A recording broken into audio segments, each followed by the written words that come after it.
लोकसभा चुनाव है दोस्तों, यानी 2024 में लोकसभा चुनाव है। महाराष्ट्र में बीते एक साल में जितना उलटफेर हुआ है उतना शायद किसी और राज्य में नहीं हुआ हो। ऐसे में लोकसभा चुनाव के लिहाज से एनडीए गठबंधन या एनवीए गठबंधन, जनता किसको 2024 में जिताना चाहती है, आखिर किसकी सियासत उनको पसंद आ रही है, इसका जवाब निकल कर सामने आया है। जिस सर्वे के नतीजे के बाद इस वक्त मैं कर रही हूँ वो सर्वे कांग्रेस ने करवाया है। ये कांग्रेस का आंतरिक सर्वे है। सर्वे के आंकड़े जो है दोस्तों चौंकाने वाले हैं। भाजपा के लिए टेंशन है। आपको बताएंगे कि आंकड़े क्या है। नमस्कार, मेरा नाम है जयंती झा और आप देख रहे हैं द बीपीएन टीवी।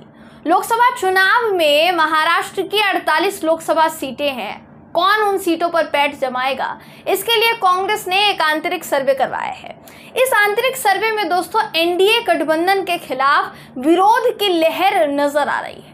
जी हाँ, विरोध की लहर नजर आ रही है। आपकी स्क्रीन पर इससे जुड़ी एक खबर आपको हम दिखा रहे हैं, जिसके मुताबिक कांग्रेस के इस आंतरिक सर्वे के आधार पर पार्टी की ओर से ये दावा किया गया है कि प्रदेश में महाविकास आघाड़ी यानी एनवीए की जो सरकार है, जिसमें शिवसेना है, शरद पवार की अगुवाई वाली एनसीपी है, कांग्रेस गठबंधन है, तो ये जो पूरा गठबंधन है इसका नाम एनवीए है दोस्तों।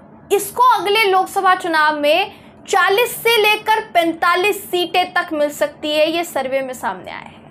कांग्रेस के प्रदेश अध्यक्ष है नाना पटोले। इन्होंने अपने दावे में कहा है कि हमारे पर्यवेक्षकों ने निजी तौर पर सभी के सभी 48 लोकसभा क्षेत्रों का दौरा किया और मौजूदा राजनीतिक परिस्थितियों की जो समीक्षा है वो की। उनका निष्कर्ष यानी नतीजा ये सामने आया है कि परिस्थितियां बीजेपी के विरोध में है और एनवीए 40 से 45 सीटें जीतेगा। दूसरी तरफ बीजेपी की अगुवाई वाले एनडीए को, जिसपे भारतीय जनता पार्टी के अलावा सत्ताधारी शिवसेना है, अजीत पवार की अगुवाई वाली एनसीपी है, इसके अलावा आप समझ सकते हैं कि बाकी के जो दल हैं वो छोटे छोटे दल हैं, उनको कुल मिलाकर 3 से लेकर 8 सीटें जो हैं वो मिलती हुई नजर आ रही है। तो जाहिर है ये जो इस वक्त जो सर्वे आंतरिक करवाया गया है दोस्तों, ये बीजेपी के लिए टेंशन बढ़ा सकता है। जैसा मैंने शुरुआत में कहा कि बीते एक साल में महाराष्ट्र में ऐसा बहुत कुछ हुआ है जिसने महाराष्ट्र की राजनीति को अपने आप में बहुत दिलचस्प बना दिया।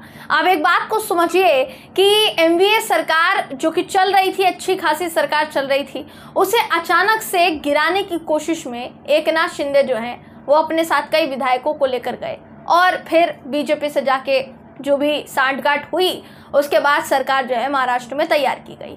बीते दिनों एक और प्रकरण सामने आया जहां शरद पवार के खिलाफ उनके जो भतीजे हैं वो अजीत पवार हो गए, लेकिन फिर भी अभी एक ऐसी आशंका जताई जा रही है कि हो सकता है आने वाले समय में एनसीपी को लेकर जो मुद्दा छिड़ा है या एनसीपी को 2 भागों में बांटने की जो कवायद शुरू हुई है वो आगे जाकर थम जाए। लेकिन ऐसा होगा नहीं होगा ये कहना थोड़ा मुश्किल है दोस्तों, क्योंकि अगर वाकई में ऐसा करना होता तो आप समझ सकते हैं कि अजीत पवार इतना बड़ा कदम उठाते ही नहीं। अजीत पवार ने कदम उठाया और कई लोगों का कहना है कि अजीत पवार महाराष्ट्र की राजनीति में मुख्यमंत्री बनने का सपना देख चुके हैं और मुख्यमंत्री बनना चाहते हैं। शायद इसलिए बीजेपी के साथ उन्होंने गठबंधन जो है वो किया है। लेकिन इसमें कितनी सच्चाई है और कितनी नहीं है तो वो बेहतर बखूबी जानते हैं।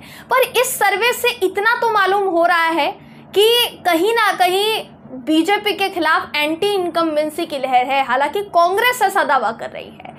सर्वे में ये कांग्रेस का आंतरिक सर्वे है, इंटरनल सर्वे है कांग्रेस का।